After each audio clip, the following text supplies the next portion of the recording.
svet bo'lmasa ishlamasa, bir xillari gaz past bo'lsa ishlamasa, har yili servisini chaqirib profilaktika qildirishingiz kerak. Ustasi ham keladi-da, $50 pul olib ketyapti profilaktika qilganiga. Nima qilaman unaqa katyolni? Uni o'rniga bitta mana bunaqa samodelniy katyol qo'yib qo'yaman, avtomatik garelkasi bilan bo'ldi, olam guliston. Maza qilib issiq uyda o'tiraman deb o'ylayotgan okalar uchun bitta narsani inobatga olinglar. Bu katyolimiz ishlab berishi mumkin. Avtomatik garelka bilan turibdi, mutlaqo svetga aloqasi yo'q. Zakonni ishlab beradi. Lekin siz sistemani PPR turbadan qilib, topli pol yo bo'lmasa alyumin batareya yo bo'lmasa mana bunaqa panel radiatorlar ilib qo'ygan bo'lishingiz mumkin.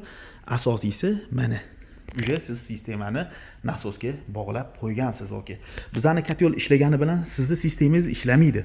Bizani katyol shunda faqat sizni o'sha katenigingizni isitib berishi mumkin. Bunga eng zo'r yechim UPS bo'ladi. 800 vatli 1 kilovatli yo 2 kilovatli UPS olasiz, kateniga qo'yib qo'ysangiz, svet o'chib qolsa ham muammo yo'q, sistemangiz ishlab turaveradi. Ana u holda siz xohlasangiz importniy katyol, xohlasangiz samodelniy katyol olib issiq uyda o'tirishingiz mumkin.